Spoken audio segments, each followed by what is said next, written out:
Mbak Yuda gimana? Ada rencana mudik untuk Lebaran tahun ini? Tahun ini belum ada sih, paling di sini aja. Oke, kenapa nggak mudik? Kan emang masih dilarang sama pemerintah, jadi nggak mudik dulu. Ya itu pemerintah sih ya, balik lagi. Soalnya ya gimana kalau misalnya mudik nggak boleh, tapi kalau kita jalan-jalan boleh, sama aja. Ngunjungin keluarga nggak boleh, masa ngunjungin kebun binatang boleh? Karena anjuran yang nggak boleh mudik, jadi nggak ikut mudik. Alasannya kenapa? Alasannya karena saya sayang keluarga ya, jadinya saya tahu kan dampak mudik itu kayak gimana. Apalagi saya kan ada di Jabodetabek ya, jadi menurut saya untuk tahun ini sabar dulu lah. Bisa video call juga. Tahun kemarin gimana?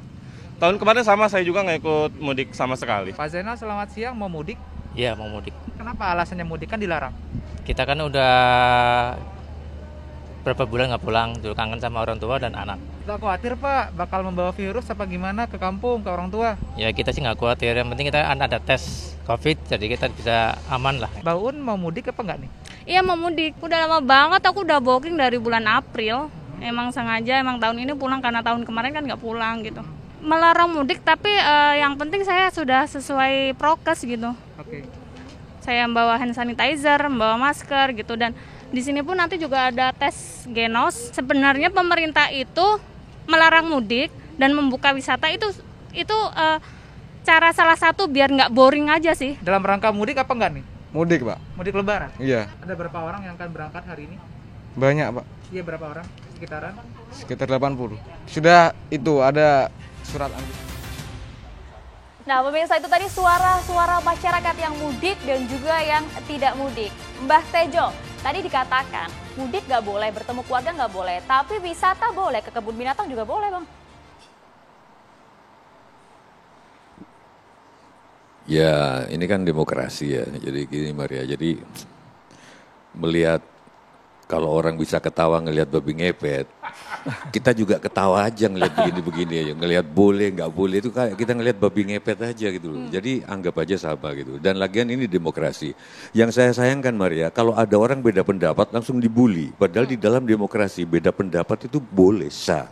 Jadi Voltaire itu bilang, filsuf Perancis itu, bahwa aku hargai aku bela, kita berbeda pendapat, tapi aku hargai sampai mati. Aku bela sampai mati hak kamu untuk berpendapat. Pendapat itu baru berproblem di negeri demokrasi kalau diterapkan. Misalkan seorang imam melarang orang pakai masker yang terjadi di Bekasi atau di mana itu. Kalau itu masih pendapat, saya kira nggak usah dibully. Wajar dong.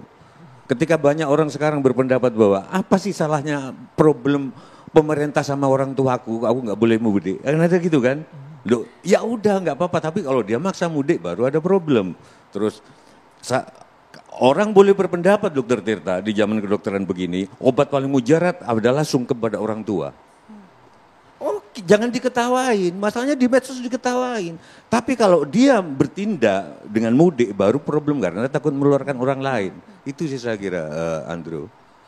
Dan orang soal kenapa kok Mas Agus tadi bilang ini udah bosan orang tetap mudik, tetap ngotot kata Mas Fadli. Mungkin pendekatannya bukan imbauan lagi sekarang. Tapi kalau kamu nggak mati, nilaimu ini loh.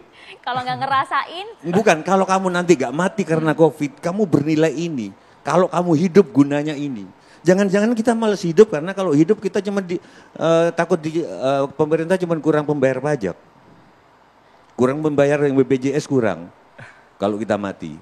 Sama ada kasus pakai helm. Waktu di awal-awal pakai helm Mas Agus, ini kepala-kepalaku sendiri. Mati karena nggak pakai helm, terus apa urusannya sama negara? Kecuali kalau negara bilang gini, negara sudah investasi sekian miliar tiap penduduk untuk pendidikan. Kalau kamu mati karena nggak pakai helm, kamu rugi. Nggak gitu. Kita hidup juga kerjaan nyari sendiri.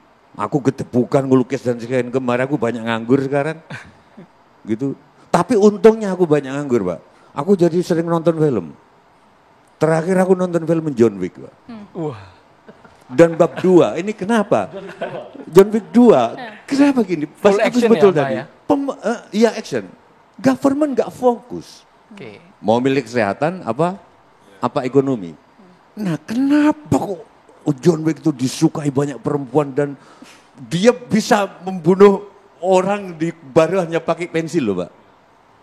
Karena dia fokus. Dan di masyarakat, Enggak, Mbak karena Tejo, dia fokus. Pemerintah nggak fokus. Kalau Kalah sekarang- sama John Wick. Kalau sekarang Mbak, pesan dari pemerintah sampai tidak ke masyarakat menurut Mbak Soal Tejo? apa? Soal ya Satgas, pelarangan mudik, mereka dilarang berada di Enggak kerumunan. nyampe karena dianggap ya tadi lihat ini boleh, itu nggak boleh. Pesawat dari Wuhan boleh. Ini India udah masuk sebagian walaupun akhirnya dicek lagi. Jadi kok Masa sudah 1 tahun nggak fokus Mbak? Sudah 1 tahun lebih Mbak, corona ada di Indonesia Mbak. Lah, Angka saya sudah 1,6 menjawab dari yang Bu Sri positif. Mulyani dengan segala hormat. Masyarakat harus belanja, beli baju baru. Terus saya isengin aja, saya kenal beliau, ya isengin aja. Buat apa belanja Bu kalau nggak boleh mudik? Tapi ini mungkin untuk bagus, jadi belanja pakai baju baru tinggal di rumah sendirian di Jakarta. Jadi itu tingkat spiritual paling tinggi gitu loh. Sebagai bangsa berhias tanpa untuk ditonton, gitu kan? Ya kan? kerinduan momentum lebaran sudah tahun lalu Maria sudah nonton berhias gini masih untuk ditonton. Bayangin coba orang-orang. Tadi Maria mau ngomong apa tuh? Iya Mbak, jadi terkesannya di masyarakat kemudian berpikir bahwa hanya bermodalkan tes genos, tes swab antigen saja kemudian mereka dapat berjalan mulus menuju kampung halaman gitu. Jadi maksudnya gimana? Padahal pemerintah sudah melarang, dilarang mudik, tapi aturan lainnya di penyekatan ini hanya bermodalkan tes genos saja, masyarakat tetap bisa mudik. Contohnya terminal rame, bandara rame, stasiun rame. Ya surat pengantar dinas sekarang sudah mulai rame juga dibikin teman-temanku yang memimpin perusahaan itu dikasih aja tugas mencari pengeboran air atau apa ada gitu. Jadi gimana coba? Jadi makanya gini yang paling penting filosofinya, kalau kamu hidup bukan kita pengen kamu tetap hidup bukan karena kami takut kekurangan pembayar pajak. Gitu loh. Bukan karena kami takut kekurangan pembayar BPJS, tapi karena kamu memang harus hidup. Karena aku mau menyupport kamu kalau hidup. Kalau pemerintah nggak janji gitu, aku juga males jaga nyawaku. Aku nyari kerja sendiri kok. Dia enak dapat gaji. Gitu loh. Aku ketepukan sendiri. Berapa juta orang kayak aku. Orang kayak aku mati pun udah nggak masalah. Nggak ada yang ngurus aku. Kalian enak dapat gaji. Berapa juta orang yang kayak aku pasti beruntung. Lukisanku kadang-kadang laku. Bisa nonton film. Maksudku gini, lu kalau hidup, itu eksistensimu untuk keluarga, negara akan begini, akan nanti melalui BUMN, melalui Arya Sinulinga, kamu akan dibayar banyak nanti kalau kamu hidup. Sekarang malas hidup karena dikejar-kejar untuk bayar pajak sama BPJS. Baik, Mbak Tejo, Itu ini loh, berat terima sekali kasih, nih. iya. Masalah problematika yang dihadapi oleh banyak orang. Dokter Tirta juga kemarin mengatakan bahwa ya kita mau mendapatkan sesuap nasi harus ada konser, harus ada pameran sepatu kemarin Dok ya. Kalau ini tidak didukung oleh pemerintah gimana orang mau hidup?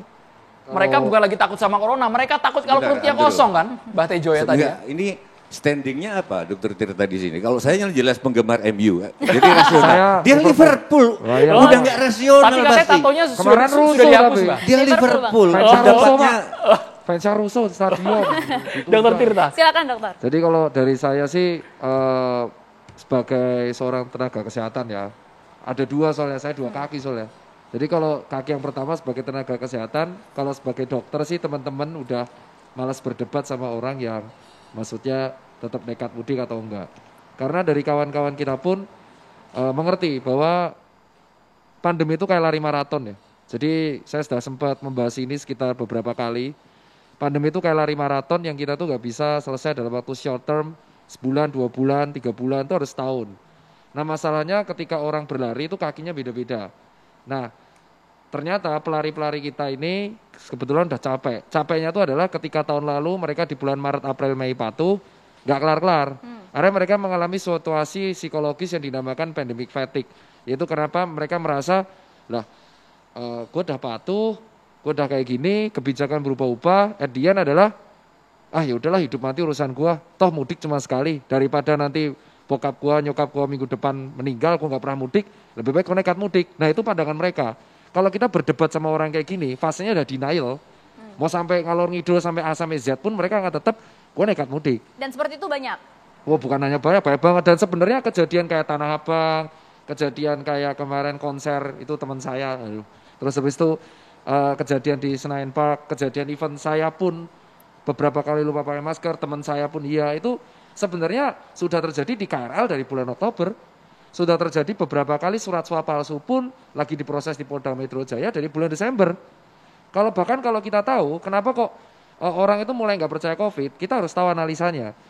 Pada hari ini sudah diberitakan di media tingkat pengangguran di Indonesia tahun 2020 itu meningkat 20%. Itu tertinggi di Asia Tenggara.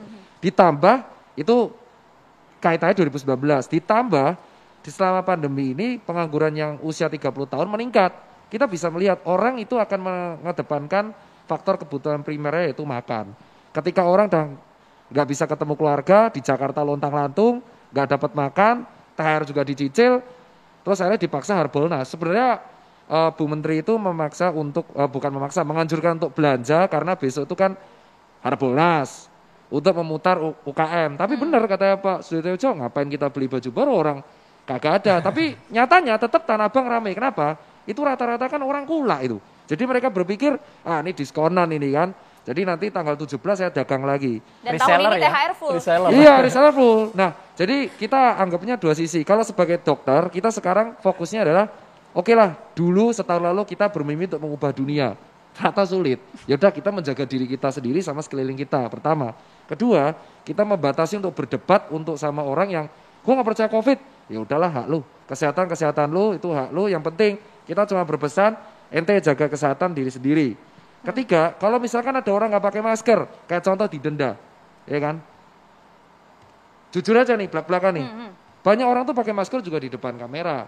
Begitu nanti makan dicopot atau didaku, rokok didaku tuh banyak. Kalau didenda bisa 270 juta orang didenda. Bahkan seorang dokter Tita juga waktu itu Oh iya, saya akuin kok. Dan saya pun teman-teman dokter pun ada yang lupa kayak gini ngobrol, yo foto selfie, kan cuma sekali fotonya. Bahkan teman-teman pernikahan pun seperti itu. Jadi gini, kalau orang nggak pakai masker, kita ingatkan. Bukan untuk dihujat. Saya setuju sama Pak Tejo. Kenapa? Karena sekarang ada orang nggak pakai masker, dihujat. Yang problemnya adalah crowd control. Jadi kita tuh manajemen kerumunan. Nah, tapi saya mengutip tweetnya dari Profesor Ahmad Jubiridi, mengatakan problem yang membuat masyarakat itu semakin nggak percaya COVID adalah penegakan hukum yang tidak seimbang di kerumunan. Nah itu yang menjadi pertanyaan masyarakat. Jadi bukan posisi COVID-19 yang menular melalui droplet. Mereka ngerti kok. Mereka ngerti. Mereka paham tapi mereka tidak memakai paham. masker. Kalau dibilang mereka nggak paham sama COVID, saya termasuk orang yang tahu sendiri mereka tuh paham. Bahkan surveyor pun vaksin itu kan orang mengatakan orang tuh takut divaksin karena hoax. Enggak. Dari survei yang tadi dikeluarkan dan dipost oleh teman-teman saya tenaga kesehatan, orang yang menolak vaksin itu rata-rata satu, takut efek samping, takut kipi, takut teman-temannya. Nah, jadi sebenarnya di bulan Maret April Mei 2020, mereka tuh sangat patuh. Mereka udah berkorban. Tapi ternyata loh, kok yang ini kerumunan enggak. Yang paling lucu kayak gini deh, surat palsu di bulan Desember 31. Dan 3 pelakunya itu adalah orang dilaporkan oleh sebuah klinik di Polda Metro Jaya. Lalu di Suta sempat viral di TikTok, swabnya negatif, tanpa harus hasil. Betul. Diklarifikasi oleh pihak lab terkait. Dan keluar lagi mafia karantina, keluar lagi swab bekas. Nah, Dokter Tita, ada juga pertanyaan yang sudah masuk di Twitter kami dari Wisnu Widayat. Ingin bertanya langsung, Dokter Tirta, tanggapannya dong soal oknum yang mendaur ulang alat tes usap. Jangan cuma masyarakat yang kemudian dihimbau tetap prokes, tapi ada oknum juga ternyata yang memanfaatkan keadaan. Untuk Bung Arya juga ada informasi. Oke, fine. Mudik dilarang, lalu bagaimana dengan TKA yang masih bisa masuk dan apa tujuan pembukaan kembali rute Jakarta-Wuhan? Ini saya dulu. Dokter Tita silakan. Kalau dari saya sih melanjut yang yang alat swab palsu sih itu memalukan ya. Itu omsetnya per hari kalau nggak salah 33 juta dari bulan Oktober dan dia omsetnya 3,5 miliar dipukul rata sama manajer. Dan diselesaikan dengan cara klarifikasi. Ya itulah budaya kita. Bagaimana viral bisa kemudian dulu, hal ini bisa terjadi sejak Desember, Dok? Itu kalau nggak polisi nyamar jadi intel atau nyamar mungkin nggak akan terbongkar. Itu baru Oktober dari kebijakan Swapati dan inilah kreatifnya orang Indonesia selalu mencari celah dari cuan. Cuannya itu tahu. Dan itu sebenarnya kita udah usulkan dari bulan Oktober pakai e-hak yang ada barcode-nya.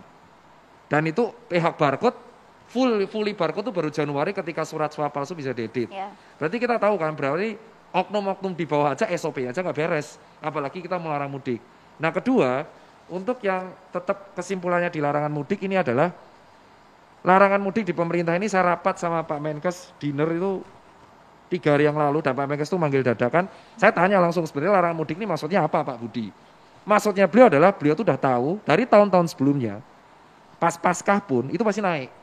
Nah diperhitungkan kalau nggak dilarang jeblok itu pasti. Dan itu akan meningkatkan potensi virus B117, B417 yang jeblok luar biasa dan kemungkinan besar itu ada lokal transmisi di Pulau Sumatera. Ditakutkan itu parah. Akhirnya ya udahlah, toh sama-sama basah, kita coba kebijakan yang ini. Kenapa nggak fully semua? Karena akan menyebabkan sistematika transportasi kita hancur. Ya itulah, makanya rakyat nganggapnya nggak konsisten karena itu hanya menggeser mudik yang harusnya 2 minggu jadi 4 minggu. Terus yang soal larangan mudik ini sudah pasti tetap akan naik, tetap akan ada yang nekat, tetapi dipersempit dengan surat-surat. Nah, kalau ada orang tanya ke saya sebagai dokter, mudik apa enggak urusanmu, ya kan? Hakmu, itu orang tuamu. Yang penting, kalau saya dulu tahun lalu adalah berusaha mengubah dunia itu ternyata sulit. Ya udahlah, kita jaga diri masing-masing. Lu mau mudik silakan jaga diri lu masing-masing. Tetapi kebijakan pemerintah yang kali ini itu udah kepepet. Kalau sampai nggak dilarang, misal nih mudik gak dilarang, saya yakin angka COVID naik. Pemerintah akan dikritik habis-habisan sama aktivis kesehatan. Yang bahaya itu ya, Oh jelas. Potensi ledakan COVID di Indonesia. Pasti akan disikat tuh sama semua aktivis pasti. Nah kalau dilarang, kalau angka COVID naik, yang disalahin siapa? Yang nekat mudik kan? Iya. Ya udah. Potensi ledakan masih akan terjadi jika kita melihat trennya. Kemudian Bung Arya tadi sudah ada pertanyaan juga bahwa bagaimana kemudian mudik dilarang tapi TKA masih saja bisa masuk ke Indonesia. Jangan dijawab dulu Bung Arya, nanti usai jeda kita akan dengarkan jawaban dari Bung Arya. Anda pemirsa juga dapat langsung bertanya, berinteraksi bersama kami di sini dengan menyampaikan pertanyaan Anda melalui Twitter di @catatandemokrasi. Catatan Demokrasi kembali sesaat lagi.